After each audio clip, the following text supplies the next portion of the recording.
So, Josh, thank you so much. I'm very grateful to Josh Taka, to the NYU, to all people here. Because of them, I was able to leave Russia, and I have a job. I could, just leave Russia and not work. So it's lovely here. It's very interesting, prospects. I will be teaching beginning of January, so it's also nice because in Russia, all my classes were closed, and I was teaching, authoritarian regimes, theory of democracy, kind of ridiculous stuff in my part of the world. So anyway, and so I'm very grateful to Josh and to the department, and of course, to Sasha, who is just an invaluable personality doing everything, including lifting tables, for opportunity to run the series. It's true that you can mark your calendar. We're going to have Susan Glass of the New York Chief Baker of the Chief White House performance with the New York Times on October 7th. We will have Sergei Guriev on September the 29th. We are going to have Professor Angela Stant, formerly Chief Intelligence Officer, Professor at Georgetown University, and currently with Brookings as well, on October 27th, David Priamnik on November 17th, and so good. So anyway, I really believe that journalists should have an opportunity to meet with the well-known people and learn how to ask questions and poke them in the eye and do the kind of job that is invaluable for any society. Unfortunately, back in Russia, we lost this opportunity to ask questions and to control people in power. As a result, we got where we got now with this war and etc. etc. etc. So anyway, today my first guest in this series. You should be very proud that you're going to meet this wonderful woman. Besides that, she's of course beautiful, but that's, I know in the United States you shouldn't say this, but she's amazing personality, trust me. Maria Pevchikh, she is chief investigator in Navalny's Anti-Corruption Foundation. She's in charge, well, Alexei Navalny, of course, is sitting in the maximum security panel calling her right now. We can talk about this later. Maria is running his YouTube channels out of Vilnius, Litva. But what's most interesting for the purpose of this interview is that apparently she was behind all the major interviews that were done by Navalny. We didn't know that. Trust me, I know a thing or two about Navalny, and I know him for a couple of decades, but there were all these gossips in Moscow, in the opposition circles, that there is some woman in London who is working for Navalny, who is in some corporate finances or something like that, who has access to different data, and she's doing these amazing investigations that they started to lead, beginning 2012, 13, etc.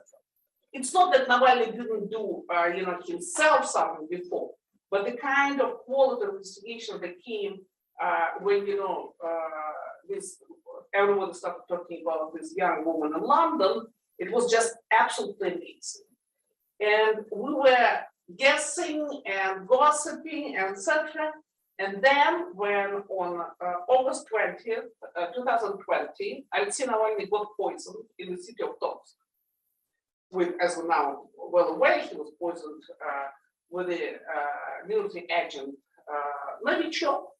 And that's how we got to see Maria Pevchikh, who was with Alexei in Tomsk, and the whole group of people was there. They were shooting some investigation.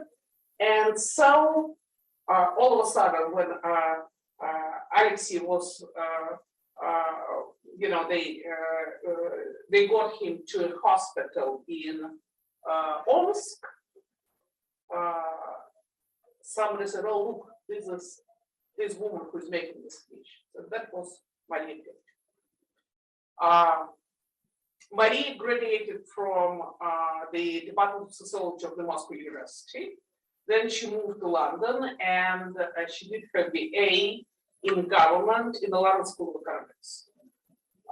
So apparently she doesn't have any study in journalism, and she has never, as far as I understand, never worked for any professional publication before she joined Anti-Corruption Federation Moscow.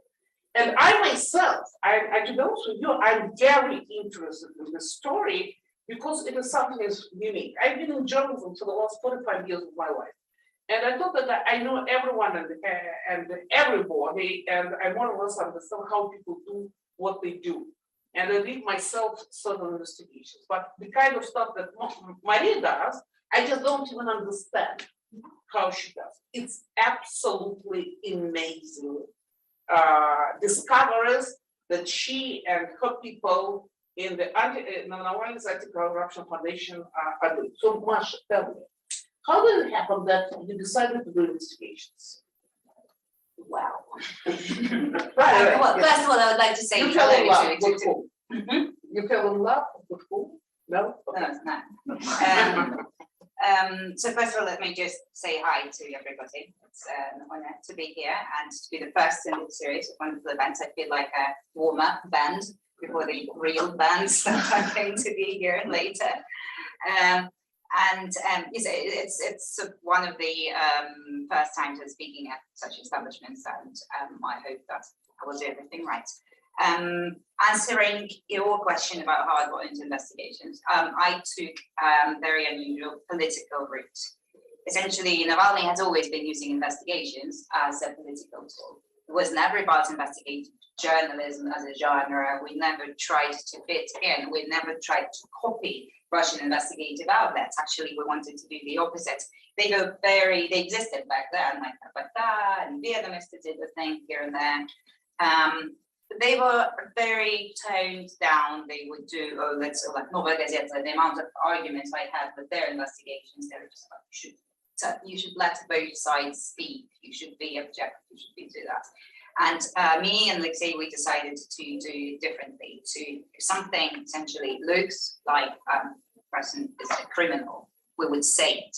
So if someone looks like a crook, we would call him a crook. If someone looks like he's stealing from a state-owned company, we would just say it as is and then face the risks. And also, another thing that you call a criminal yes. A crook before proven guilty? Yeah. Wow. Okay. And there's definitely not our way of doing stuff. Well, I'm not sure. I think there has to be a different way of doing stuff in the country where legal system doesn't exist, where it is not possible to prove that someone is guilty. So there's different circumstances, different rules have to be created. It still would be just silly and not logical to expect a court decision in the country where we are making an investigation about a prosecutor general. Like, he's not going to investigate himself or his own family. So we decided to be bold and brave. And also another thing that made us stand out was the fact that we had always had a legal department, like a bunch of lawyers who would go line by line on every investigations that we publish and find every single violation of Russian criminal code or all the other potential laws, procurement laws, you name it. And they would file complaints. Those complaints, of course, would never. I mean, in the beginning, we managed to cancel quite a few procurement contracts, and some of the deals were reverted. But that was, and one member of parliament even resigned. Remember, kept him over his flats in Miami. If you look broke as a Church Miles member of parliament, and then we find like 6 flats in Miami. But I have to be frank here. We used it as a political tool. It was never about journalism for us. It was never about the art of, putting words into a sentence. To be frank, I hate writing, and the fact that Alexei Navalny hates writing as well. So we've never enjoyed the process. We've enjoyed the political impact that it gives. Just completely randomly and accidentally, we stumbled upon something that really resonates with Russian audience, and these investigations that were full of jokes, memes, funny things, and just very down to earth, really not highbrow at all. Turns out that they really worked, and they still work, I think. Okay, so tell me about yourself. You know, because you are trying to avoid this, and trust me, you know, I'm not going to let you do this. So tell me, how did it happen that without any experience in journalism, all of a sudden you came to Navalny's office on Taganka in Moscow and said what? He posted a job advert for Raspil lawyer. So that was the job for a government procurement lawyer and someone who would study government contracts and, you know, do very, very manual, like boring work. Bringing out, you know, making complaints, bringing them to court, attending the court hearing, and they're always the same, really dull, really boring jobs. But I realized, I was reading his live journal for ages, but then I realized, okay, well, it's actually useful to work for the guy as well. So I responded to this to this job advert saying, like, I probably don't fit, like, I won't be able to do the job. I'm not a lawyer, but I don't know, can I be useful in any other way?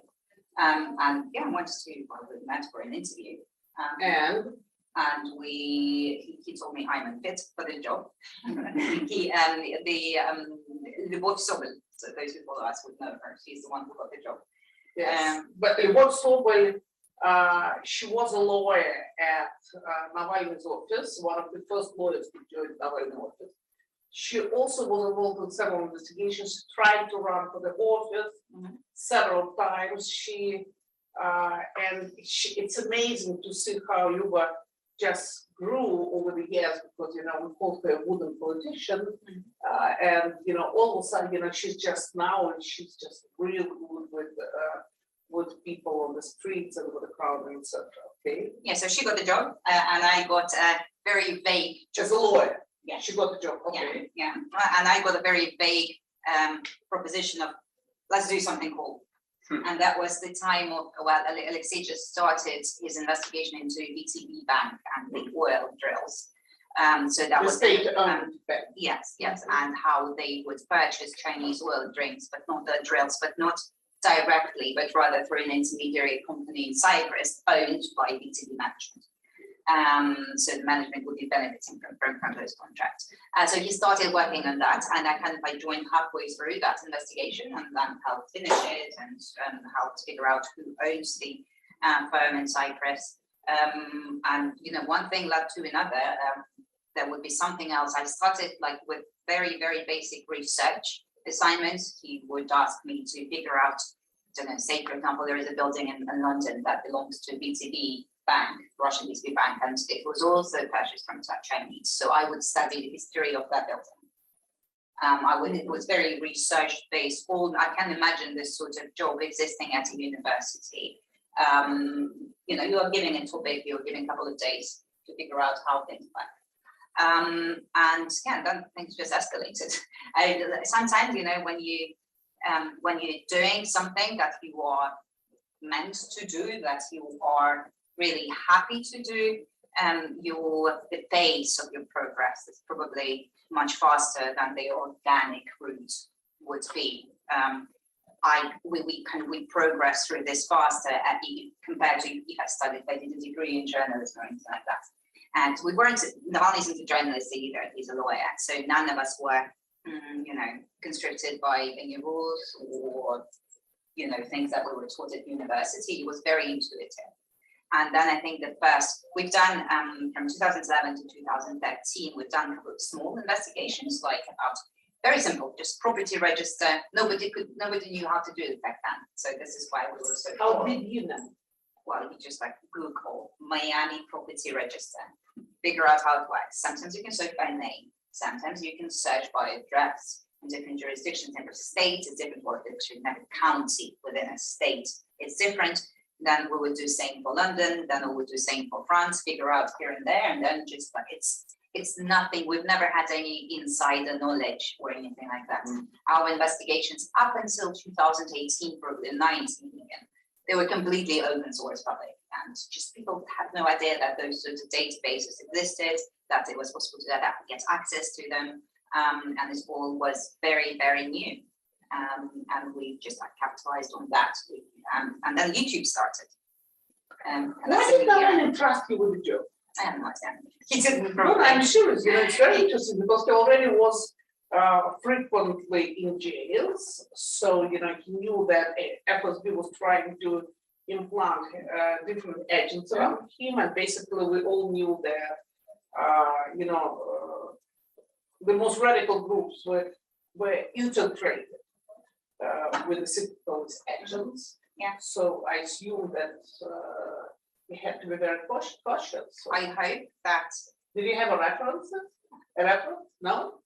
Wow, amazing. Okay. I really hope that you will actually have a chance to ask him why Yes, he trusted me, and he will be able to tell you why. But sometimes I don't know, why did I trust him? He could have also been anybody, Well, in 2012, yeah, already there was no personnel. I know, but there were rumors, who's controlling him, who is he acting, all of this propaganda mess. It was all there. Sometimes we just act on trust, and I guess through the years, I've proved myself as a trustworthy individual.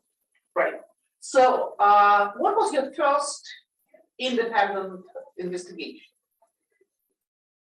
From the big ones, I did like little smaller ones on Sabanian's daughters, but that's nothing. Russian railways. Sabanian is the mayor of Moscow. Yeah, that was during mayoral campaign. Daughter had Just properties everywhere in Moscow. So the one that I did on my own was the big one. It was Russian railways, and it was about the head of Russian railways, Vladimir Putin, who was a symbol back then. He was a member of Cooperative Ozera, if that's like an inner Putin circle. And he was very flashy. He was wearing those very expensive suits, watches. He was living because he spent quite some time in New York City, being deputy resident here in New York City. He worked for the United Nations, but in fact, he was in charge of so-called line T, scientific technological intelligence, and was deputy resident of the city. Okay. We found out that just by looking through who is supplying what for the Russian railways, we found out that a very big chunk of the contracts are actually performed by this firm registered in Cyprus. And I actually went to Cyprus to the office of this lawyers. The lawyer they opened the door for me, and I was trying to establish how it works. The Cypriot companies, who are they? It's all registered in nominees. No one really knows the real owner. I walked into the office of this lawyer, somewhere in Limassol, I think. The lawyer was like 120 years old or something. Very chatty, very chatty. It was very lonely.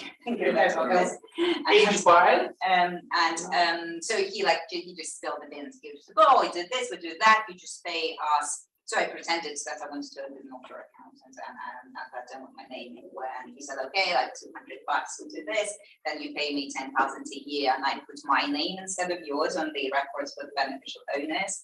Then if he wants to do this and that, he explained how this whole industry works. And then later on, we managed to find out that the ultimate beneficial owners of those Cypriot firms are children of Vladimir Putin, and that is a massive conflict of interest. And by that time, they have earned so much money that the elder son, Andrei, moved to London, bought himself a huge house somewhere in Golders Green. His youngest son, Victor, moved to Switzerland. He lived in Geneva. It was all they've had money for a while. And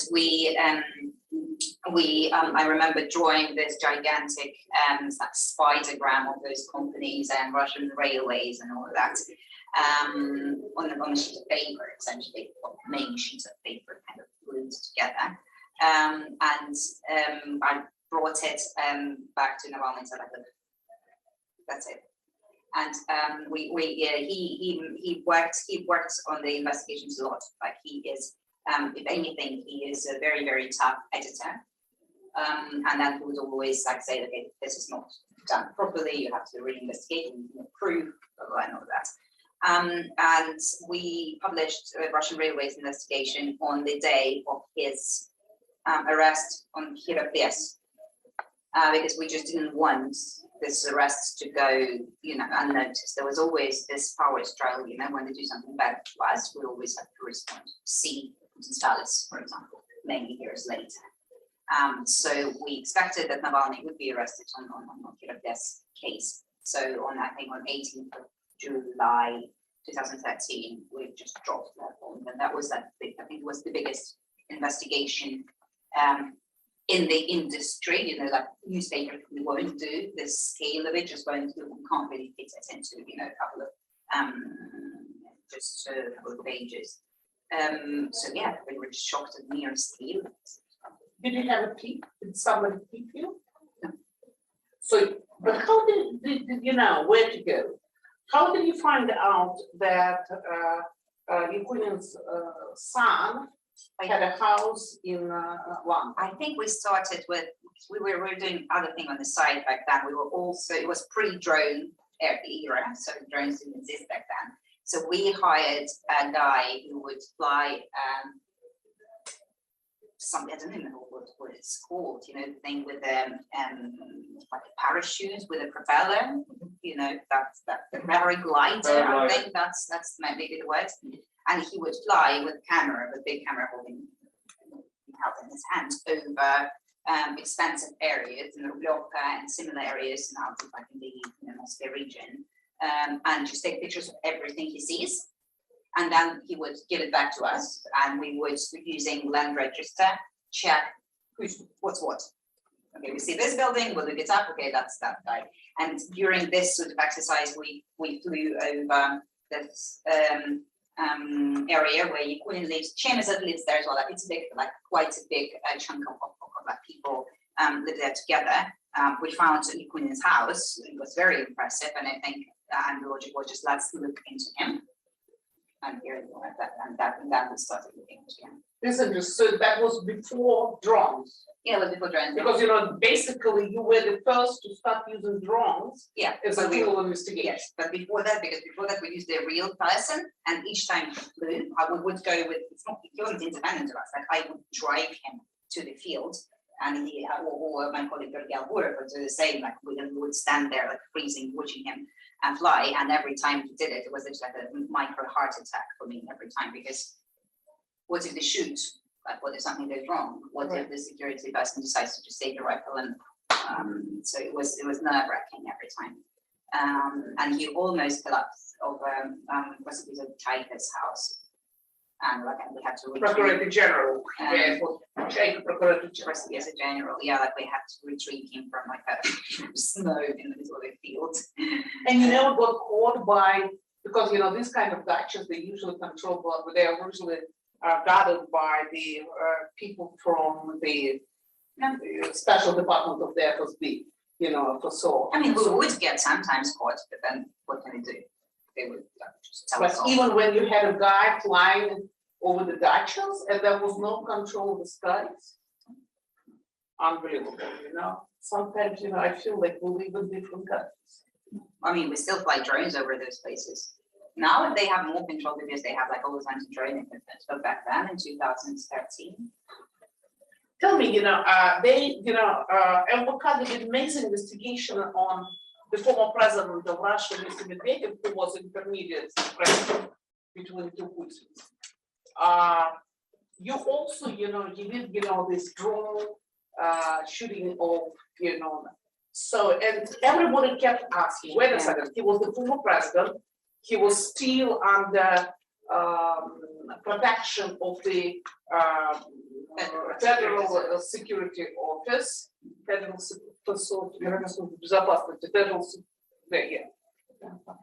Security Service, sorry. And so, because he was the former president, so how did they allow you to ask for permission? No, I understand that they did. Why they didn't kill you? Why they didn't shoot your drone?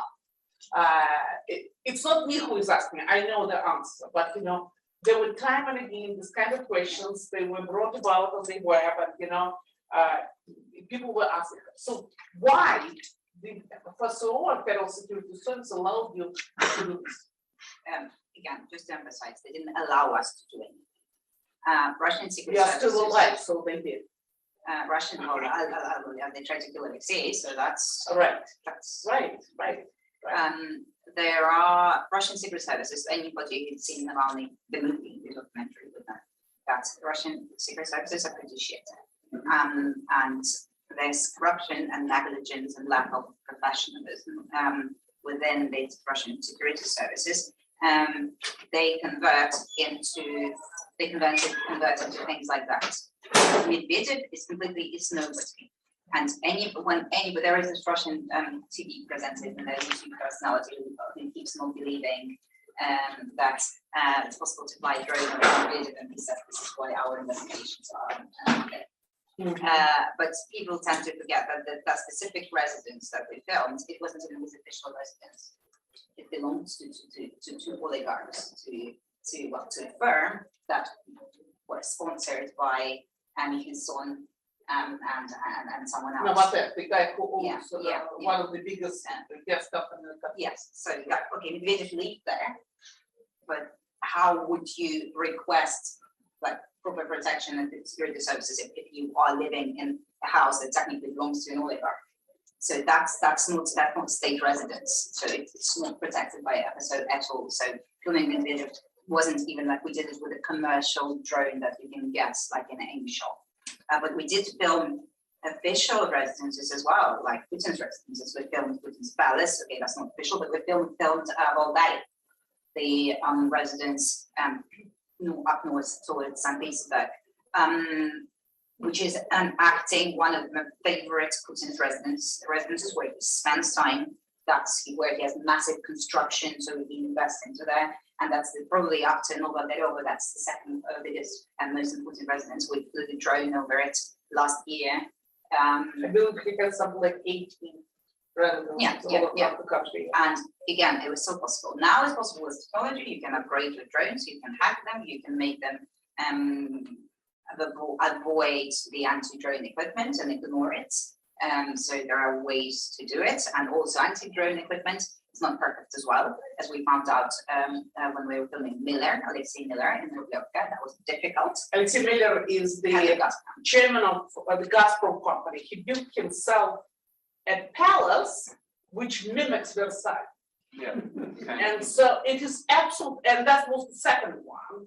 And this is a separate story that maybe Masha will say it in 5 minutes, how they just found out, and how they not just found out that this house belongs, and there is from one side of the palace to another, it took 18 minutes to walk. It was just ridiculously huge. He's not a crazy guy, So I mean, in terms of all this luxury. But what's important that they managed to prove that in fact it was his palace, not just somebody else. Can you briefly talk about that? I'm still on the drones. I'm sorry. Yeah, but you also use drones with. Yeah. They do use the equipment that just shuts the drone down and just forces it to land wherever it is. But we work with drone professionals to be able to tweak it in a way that it ignores this command. Sometimes you can see in some of our videos, I think we posted it, that someone was shooting with an anti-drone rifle to the drone. So all you see is kind of what you see, person pointing at the drone, and then it's kind of like a little flash, which I guess is meant to just some wiring sort of thing to slow up the wires and to disconnect all of the electronics software side of the drone. But sometimes they miss. Sometimes we lose drones. Sometimes we buy sometimes I buy 5 drones a month, which that's part of the job. And I believe drones are prohibited for use in Russia, right? No, I mean it's that gray area. In some, yes, in some parts of the it's country, regulated by the weight of the drone, and now now the drones are super light. So technically, it's no longer prohibited, so they have to adjust the law a little bit. It's a gray area, but again, we just ignore it. We just if it was completely prohibited everywhere, we would still do it. Okay. Very nice. So if we have, trust me, you have to ask a question about how they found this palace or how they proved. But we will move. We'll move to this next subject. Tell me, just recently. You did an investigation on Putin's, but some amazingly expensive, full of gold, and apparently Putin is totally crazy about gold. He's using, he just gold is something that probably from his poor upbringing. he's just crazy about this matter. Anyway, so this boat is Shahrazada. Tell me, who tipped you? How did you get a tip on that? How did you know that it was Putin's? How did you get the interior? Because apparently they managed to film the inside the rooms and designs of this Putin's book.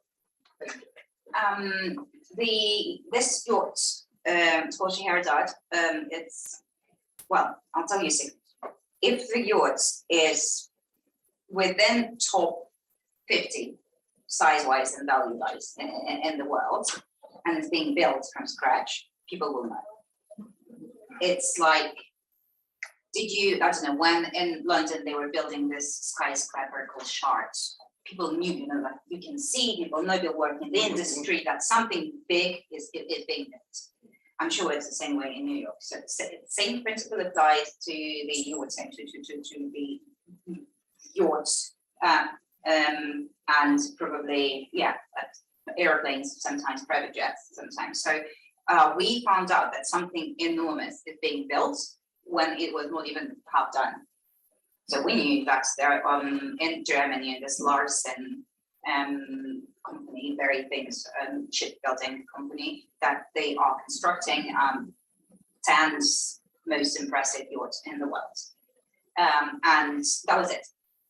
It was probably, we read it in one of the yachting magazines, so it's just interesting. And I think they named that as a Russian buyer, but back then every other yacht was owned by a Russian person, so that wasn't a surprise. Maybe sometime later, we started to receive leaks from messages on our secure channel from an employee of a company that manages yachts. So a company that would be responsible for probably decorating it, providing staff, hiring people, firing people, food supplies, catering, this sort of event. And the original leak was it's being built for Putin.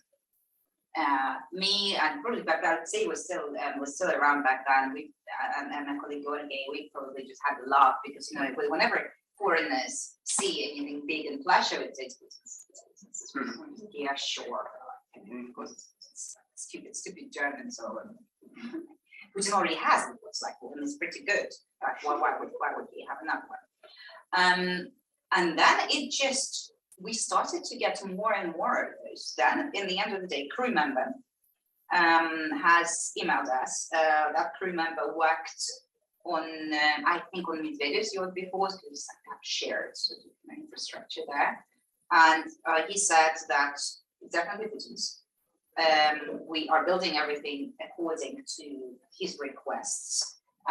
It's going to be called Scheherazade after Alina Kabayeva, Putin's girlfriend. That was her nickname when she was a gymnast. And this is when we started to get like a little bit more serious about it. But we have to wait until the construction is over. We didn't film it. It's covered in a dock. It's somewhere in Germany. So we literally waited. It was back in 2019, maybe 2020. We waited for it to be complete, and then it went to Italy. And then finally, we were observing it like all the time live. And then it went to Sochi. How did you? Wait a second. Did you plant with the GPS? Or no, marine tracking websites do that. We don't okay. You can just type out the number. Okay. And then it went to Sochi, and we were like,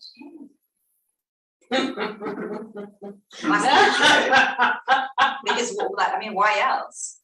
So we saw it going through from Mediterranean Sea to the Black Sea.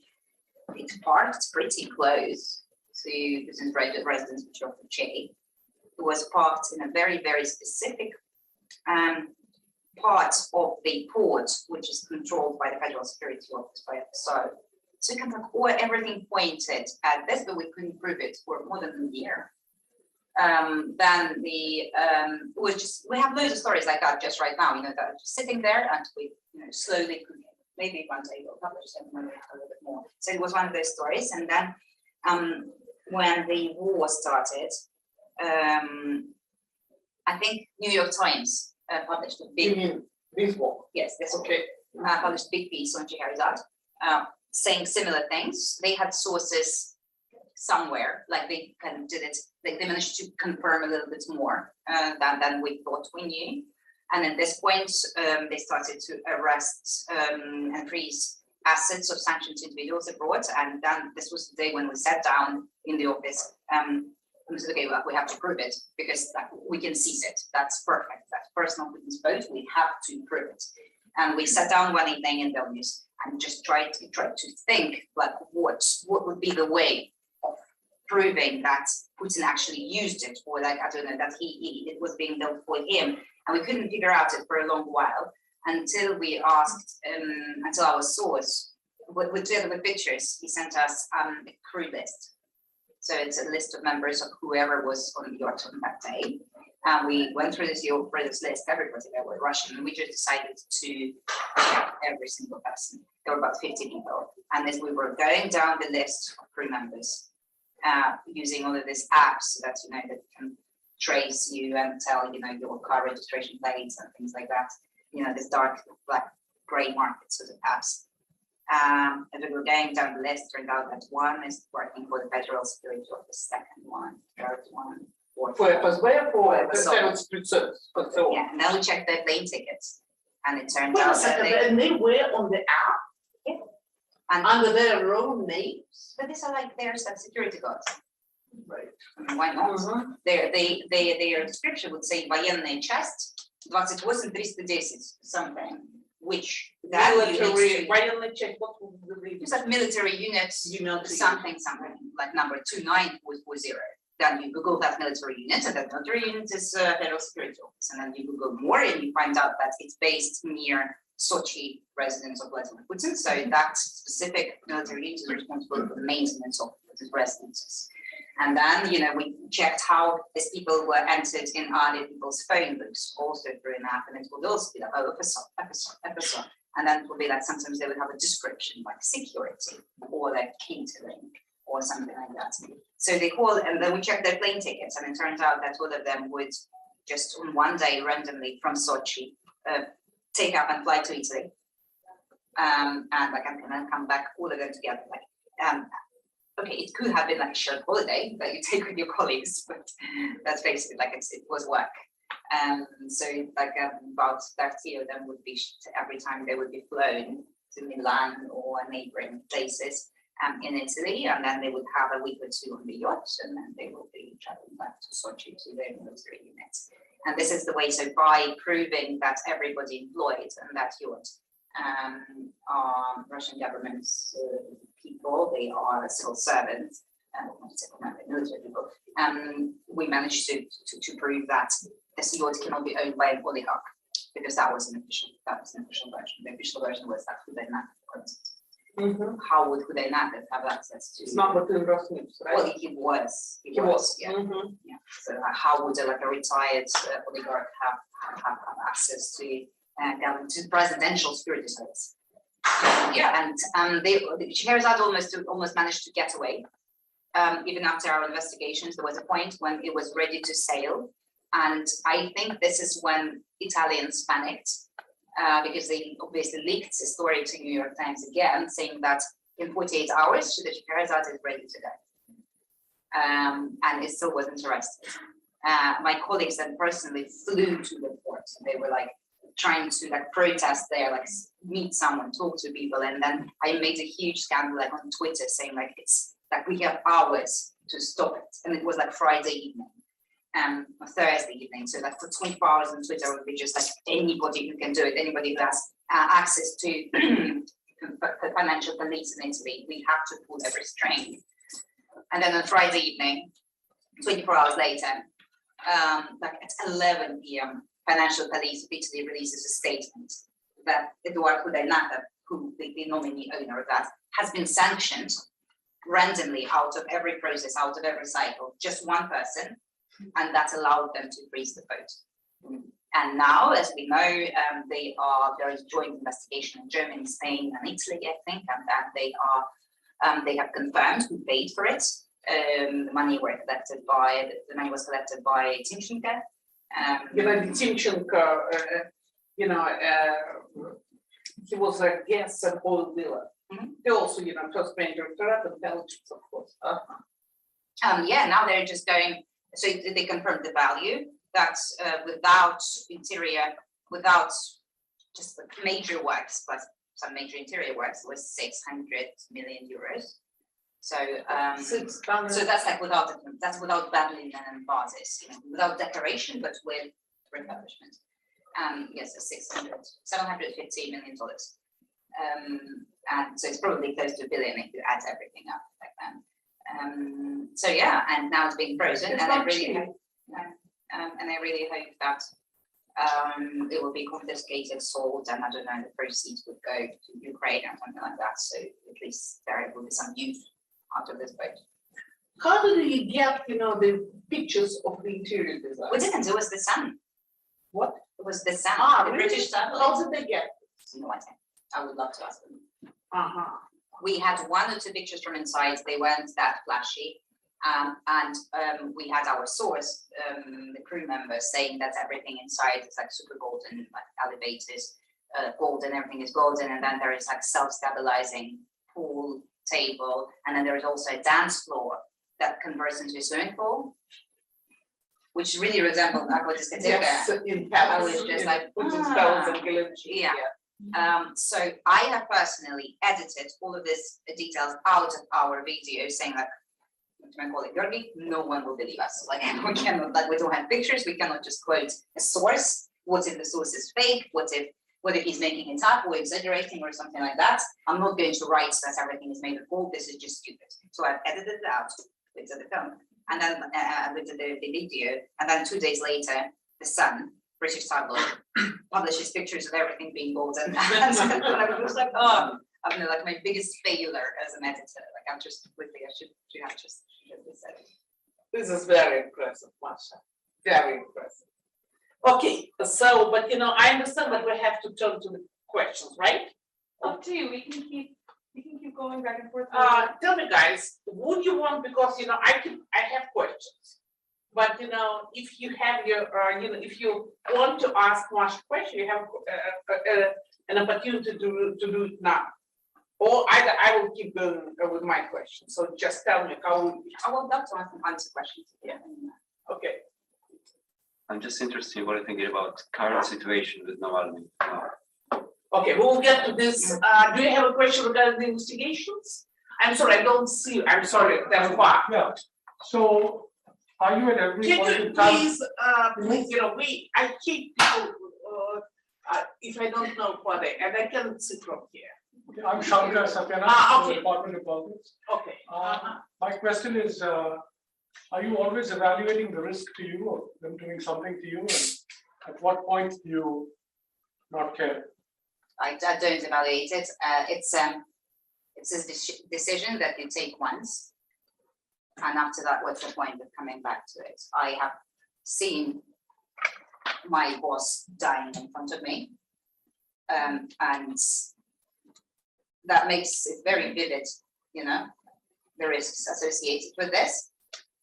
And then you take a decision, you just make a choice to keep going, despite everything, whatever happens. This is what you can end up as, this is what can happen to you, but there's absolutely no point in going back to this every week and, recalibrate it and all that. I don't think that there is anything that can possibly make me not do something. Could you give us an idea of your investigation department? I don't mean you disclose every detail, but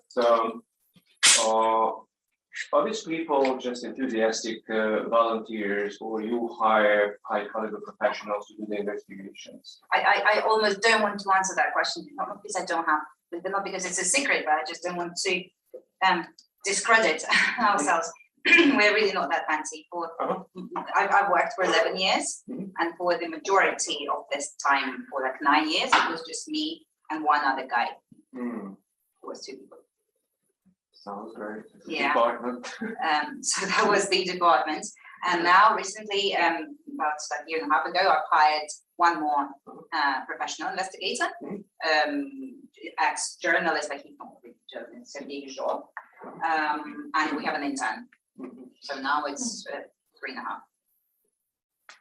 That's it. Impressive. Yeah. Any other questions? Yes, please. I'm Van Alexander from Politics Department. Okay. So I watched the movie, the documentary by Daniel Rohr, and it's about like how the whole situation with Navalny actually took place, like behind the scenes aspects of that. And there is like fair amount of view in that movie. And there is this part where Christo Grozev tells about like his story, his like part in that story, where he's like, oh, so I've never been like a fan of Navalny, but like I kind of stumbled across this important facts and I had to report them. And in that movie, I almost got the feeling that you personally were kind of hesitant about kind of interacting with him, and you had some doubts about like how genuine his kind of support is. So could you like spill the beans about like what are the trade-offs when interacting with people from outside, like Christo or like anyone else? Well, we didn't know much about his background. We didn't know. I was a fan of his investigations always, and from the day Navalny was poisoned, I mean, we started our own investigation, and we kind of met with Bellingcat halfway through this investigation. But I always knew that they would do it, because how they work and because of the exclusive knowledge that they have about Novichok specifically, from their Skripal case. So obviously they knew the infrastructure, and we knew the people. So you know what was happening in Tomsk and Omsk, etc. I always knew that Bellingcat would do it, and that they would probably figure out who's behind it. But then every time I just have to. It's quite literally my job to be careful about those things and to protect our organization from something bad that can happen to it. Was it Christo worked for, I don't know, intelligence service of a foreign country? We don't want that. As charming as he is, like we don't want that association. What if he is not good with his data? What if he is not as accurate and not as thorough with his work? Do I need to double check after him? Do I need to proofread and cross check things? So yeah, due to that, of course, I wasn't skeptical. I was just cautious about this, and it took time. And I think it's vastly exaggerated in the movie, the level of my just evilness and how cold I was. No, it wasn't like that. But I have to keep the distance with this sort of people. Just for example, so Navalny doesn't have to, right? So it's just the protocol essentially of how we work. And Christo turned out to be a wonderful person, and now he's a great friend of mine, and we've done loads of investigations after that. I was completely wrong if I ever thought that there is something wrong with him. My dad, when I was introducing Masha, I didn't say that she was a producer of this documentary Navalny, which got the top prize in documentaries from Sundance Festival. So, and for those of you who didn't see this documentary, it's an amazing thing. You definitely should, because the key in this documentary, it's about Navalny. And Navalny, after he got rehabilitated, after this awful course, he basically died. His entire nervous system was just evaporated. He, at the beginning, he was unable to recognize the love of his life, his wife, Yulia. He was describing this in one of his texts on Instagram, that he just felt the warmth of somebody's hands, and he felt that this somebody He's very nice, he's very warm, and this somebody was helping him with a pillow. He just didn't know who was that person. That bad was the situation that he couldn't see him. Anyway, but he felt that, you know. And so it's of course, you know, separate story how Yulia, his wife, survived from that. It's another story. So anyway, and after Navalny got on his feet, and that's perfectly his nature. You know, there was, you know, they were doing this investigation, you know, who tried to kill him. And finally, you know, they got the name of the guy who apparently was one of those who followed him. And Navalny just called him on the cell. And he pretended, IT pretended that he was an assistant to General Patrushev. General Patrushev is Jack Sullivan of Russia, right? You know, the head of the National Security Council, secretary in Russia, it's called Secretary of National Security Council, KGB general, etc. So, and all of a sudden the guy started talking. And he basically disclosed that they put the poison in his underwear. And his job was to clean this underwear so that, you know, just, you know, wrong people wouldn't find it. Anyway, so, and they put this all in the movie, but, you know, before the movie was released, they did this amazing investigation, and Navalny started as saying, I know who, not just who tried to kill me, but who are the people who did this, how did they do it? Where they live, what their names are, what are the names of their wives and passport numbers. So probably should also this. So, you know, it's obvious. So anyway, so this is just, you have to see this. It's amazing. And of course, you know, you would expect Russian authorities after that to initiate it. Just pretend. Of course, you know, obviously no one, you know, private parties, no private party could get access to this military agent, but at least so you would expect Russian procurators at least try to pretend that they're initiating it. Nothing, never, just never. They didn't even pretend doing this, there was no investigation, nothing. So, but that's what they did. Any questions? Yes, please. Maria Vinogradova, visiting scholar here at the tourism center. Maria, could Where are you from? Meaning academically or geographically? Geographically, yeah. St. Petersburg. Very nice. And Maria, could you tell a bit more about your own background and how you became an investigator? We spoke about this, you probably will. Sorry, yeah, I was a few minutes late. Okay, Okay. never mind. So, would you want to know briefly repeat, or we'll just ask Maria to go to the, there will be recording, so you can get back to this.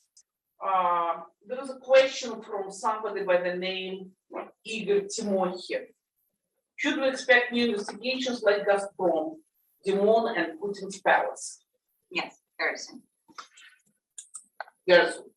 What are you going to release? Sure. I'm going to get your notepads out, I'm going to start. No, seriously. Something It's big. interesting. Something big, When? very soon. When? Okay, you know, just That's what points how it work, we never announce it, we never. just release it. quickly, you know, couple of sentences. Whatever, what's it all about? It's about, you won't believe it, it's about a corrupt government official who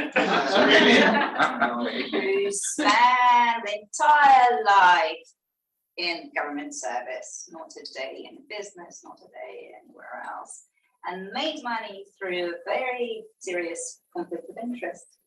And they start having a lot of expensive promises. And he's in 100% government. accurate. He's in government. Okay. Well, anyway, I'm not going to guess, but Government official, like I don't know how. now you know, you make me sleepless, you know. Okay. Another question from Leila Arucheva. Greetings, is a BK team open for research collaboration with social scientists? I'm researching corporate corruption when I previously reached out to Journals Consortium, International Consortium is probably, working on lit papers, said that only journalists are welcome to access the data that they may have. Who is, what's the MBK stance regarding this type of collaboration?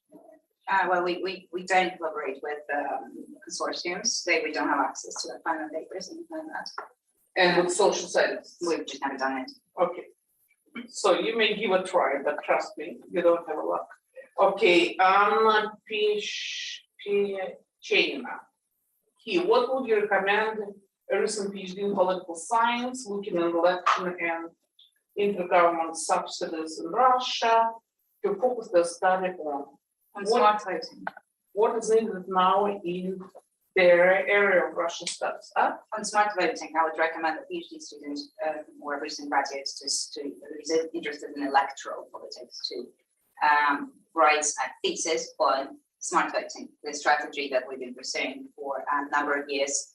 The strategy that Navalny came up with in 2018 or something, essentially a voting strategy that offers you to vote for the candidate who it has the highest chance of winning against the United Russia incumbent.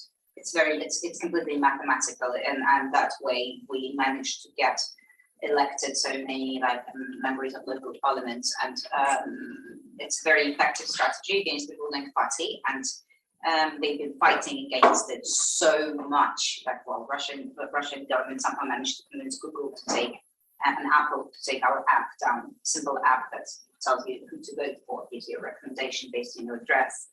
It's very effective, and it will be very interesting to study actually how it worked and how then the results were rigged still using electronic voting. So that's what I would write my paper if I was to do that. Okay, there was a question, what's your name? Dmitry. About the state of Navalny now. Yeah, I'm curious, what do you think about this current situation? How they actually, this war gonna impact this situation? How it's gonna be? It looks like it's worse and worse Yes. and worse. It does, and 2 months ago, maybe like month and a half ago, all of a sudden his position started to deteriorate quite dramatically. They were, I don't know why, I don't know what happened in August, it started in August, but I would be silly not to acknowledge that even his harsh and strict conditions for previous year and a half have changed, something has happened. We don't know what.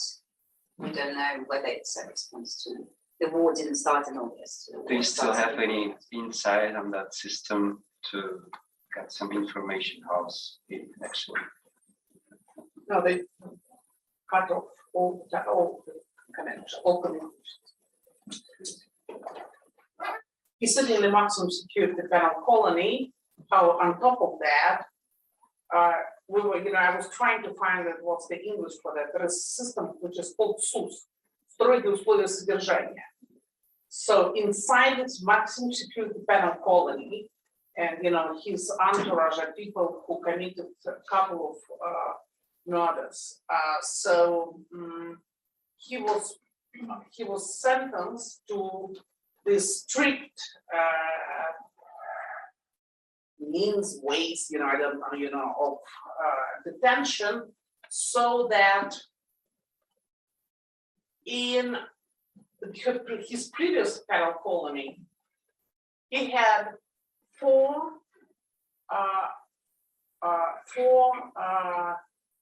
long-term meetings with his family, his wife and his parents. Long-term means 3 days. When he was sentenced and the court was inside the penal colony, I was there, and so it was, they set up the court inside the penal colony, and in order to testify on his behalf, all of us, and I, of course, I had to go through, all this security stuff, etc. Not exactly the best experience of my life. So, so there in this panel, so after he was sentenced to 9 years in the maximum security penal colony for nothing, absolutely for nothing. He was just, it's just totally fake. Everything about, his sentence is fake.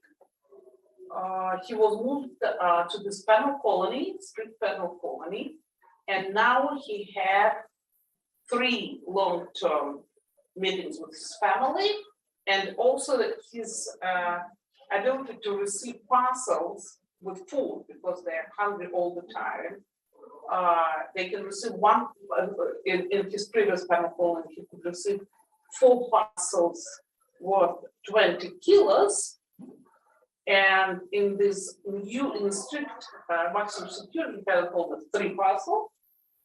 And now, because of this new sentence of the strict conditions of detention, he's going to have just 2. He can use 9,000 rubles a month. It is nothing. It is 150 bucks to buy additional food in the prison kiosk because they're constantly hungry. Because the kind of food that, even though it's he wrote that it's better than it was in his previous penal colony, still, he's a very tall guy, and he once again lost a hell of a lot of weight, and it's just hard to look at pictures. So, and unfortunately now they put him in the punishment solitary confinement. Did I say it right? It's like a punishment cell. It's a purpose-built cell, which looks like a solitary confinement, but even with worse conditions. So it's not about solitude. It's not about you being alone there, but it's about you being penalized for something that you've done wrong. So the worst part about that. Right. It's not that he's on his own. That's fine. The fact that at 6 a.m. they chain up your bed to a wall, and it has to stay like that. So for the whole day, you're not allowed to lay down or anything like that. You just have to sit in the stool. There's one stool. There is one table made out of steel. And so you put beds up, and then they will put it down just before the bedtime. And for the whole day, you have absolutely nothing to do. You are allowed to read 1 book per term. So you better get a long book. That's a strategy. And you're allowed to use pen and paper for 1 hour a day. Yeah, 1 hour, right? So it is harsh. They're trying to break it. I read that even the prisoners can't look at that. Yeah, you're not allowed to look at them. But they scare something, or it's just a torture for them. Like that. Yeah. Psychological. They're trying to break it. That's the idea. They want to break it because Putin sees him as his real enemy. And what is your optimistic prognosis? What's happened We have to after? get him out. Yes, exactly. What's happened with Putin after the Ukraine was going to Thank win? you. Thank you so much. Okay, any more questions? Yes, please. Go ahead.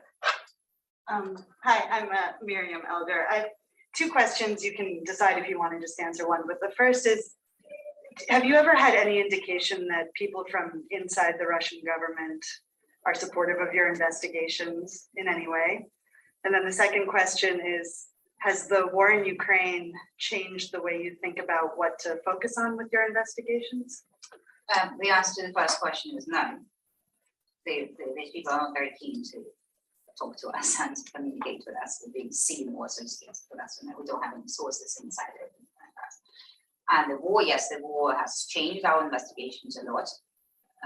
We now make sure that every investigation that we do has some foreign assets in there, because we are quite quick in actually getting them arrested and frozen. Just like using the Pevchikh as example, we are. If you look into what we published this year, since the beginning of the war, there is always foreign property involved. One shape or form. Yenka, we did for Italian house, Bulgaria, the conductor, we did with like an entire Italian states from Milan to Venice. And every time we do, probably actually Miller was the only exception, where we didn't have a foreign presence, well, apart from Ukrainian, like I said, Ukrainian, I think that. Yeah, so we tried to, so that's our way of like being efficient and effective, and we couldn't, and I derived some sort of personal pleasure from that, because for years we've been losing court cases in Russia, because they were like corrupt. And we would complain about most of these crimes and get a response that, oh, no crime, no evidence of crime. And here you actually get that. Here you can submit your complaint to UK authorities on Lavrov's stepdaughter, for example, Alina Pavlova, was when she was 22, she purchased a £4.4 million apartment in London and Kensington. So we would complain about that. And she will get sanctions. So there is this, reward always there. So yes, with the beginning of the war, we started to work on that. We started closing down on them from the other side, where the rule of law actually exists. Yes, please. Yes, just for, Roman Kuznetsov. where you're from? I'm not affiliated, but from St. Petersburg, Okay. with the university. Do you think that the extreme crackdown over the past year or two, Alexei, in a maximum security prison, can't even communicate through fog glass. The last few opposition figures that were in Russia getting arrested, Ilya Yashin, etc. Your whole team, I don't know, but I imagine everyone is outside of Russia. Most can't be in the country, so I imagine even flying a drone is harder if you can't be there. Has that made it harder to do all of these investigations? Like a lot harder? They have closed down all the registers, property registers. They are erasing corporate register in Russia as well. And very soon you will not be able to find out your own legal entity, which is a complete disaster. They have erased half of cadastral maps. They are useless as well. Yes, it's difficult to fly drones now because we cannot do it anymore ourselves. Right. But so far so good. We still there are ways. When they close down on something, it means that data is very likely to start being sold on the black market. So we can do that. There are always ways around, and even if they shut everything down, well, we will look for their properties abroad. Still a lot of work to do. Right. One follow-up, just curious. When Alexei was going back to Russia, was there any hope, the team internally, and you were part of the team to some extent, or to a big extent, was there hope that, he would, not be sentenced to a life sentence extension? That's kind of what he is, okay. So they exceeded even your... Yeah, we prepared for the draconian worst. expectations, We yeah. prepared for the worst. We planned for the worst, and as you can see, the Anti-Corruption Foundation works just as well as it did before. We didn't have any, breakdown because Alexei was not with us. So we planned everything perfectly, but we still had stuff. Yes, no, first, yes, I'm sorry, what's your name? Sophia Krajan. Yeah. Hi, so I know that you are the biggest anti-corruption and opposition party in Russia, and with the current war going on, I just wanted to ask your opinion of Crimea, and particularly whether you support it returning to Ukraine. I think that it's a question that is not going to be resolved in any time in the near future. What happened to Crimea is, what's there to discuss. It has been annexed. It has been unlawfully acquired by Russia, using a mechanism of a fake referendum, a referendum that was entirely staged and didn't really look like people, a way for people to express their opinion. So I think that one day they may be another referendum, a real one, the one where people can actually be asked what they want it to be. But given the war and everything that's happening there, I think that this question has been moved even further away. Vlad Borlatsky, I believe, some folks are claiming that you have been cooperating with the hack community, quick comment on that. Not that I'm aware. Okay. Any other questions?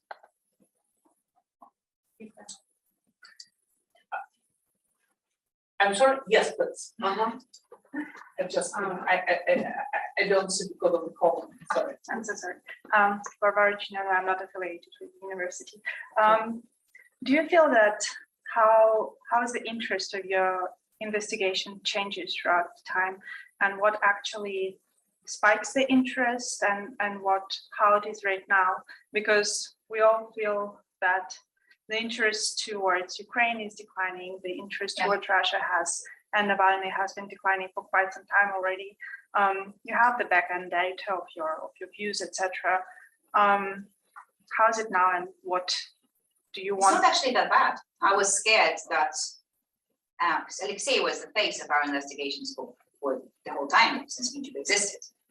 And of course, I was very concerned that with his departure, without him talking to the viewers they used to, our views will fall, and it will not be the same, because I don't know who would want to look at me compared to him, or to Yevgenia or compared to Alexei. It's like we thought that we might lose some audience, but touch wood, the numbers are pretty similar to what it was with on our regular investigations, not on like Putin's palace, but separate. But normally, like we would, before the poisoning, we would do an investigation and probably get like a so-so one will get 3 million views, a good one will get 10. And we are pretty much on the same numbers for whatever we published this year. It's all above like 6-7 million views, so that's good numbers almost.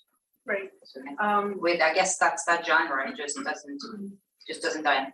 And just to follow up on that, do you think that by making more investigation, you will reach a breaking point at some point that would actually make more Russian people that are not interested in this right now interested in this topic? That's the plan. Yeah, that's the plan. I mean, we did it with Medvedev, where essentially with the investigation about Medvedev, where like there's a whole generation who got political because of that investigation.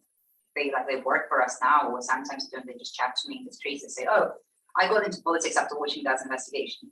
Right. That was 2017. Now there is another generation, probably with Putin's palace, and as I said in the beginning of this conversation, for us it's not about just investigations, it's not about the art of investigating. It's political, and of course we're using it as a language to try to reach those people who we want to reach, using very, very simple statements like corruption is bad, stealing is bad, they are robbing you. This mad money isn't just money from the air. This is from your pocket. Like by building that, I think that has worked so far. If we come up with a more effective way, I mean, we'll use it. But this is obviously a big tool investigation that we still use. Yes, please. Hi, my name is Natalia, and I'm from Moscow. Where are you from Moscow? We're from Moscow? Yeah. Одинцовский район. Not bad. This is where we play drums. Yes. Yes, Maria, thank you so much for what you're doing, and because of you, I'm not ashamed of my country, because of you and some, a lot of journalists around. My question to you would be this: when you do a corruption investigation, obviously you're focusing on Russia and Russian politicians, but do you also, by association, I guess, do you find corruption where other countries are involved, other politicians from other countries? And if so, do you have an inclination to whistleblow to politicians in other countries? Oh, I mean, I would love to do a story about Russian government corrupting a foreign government official, like I don't know, like Marine Le Pen or one of those. It's genuinely like a career aspiration of mine to do it one day. Up until now, understandably, that hasn't been our main focus, because we are very Russia focused completely and entirely. But if the chance comes, if we have a leak, or if I just stumble across something that would point in that direction, I would jump on that story and do it because I think that would be amazing to do this. Going for Alexopoulos, sorry if I pronounce it wrong. Can you talk about the reach and reception of your investigations within Russia?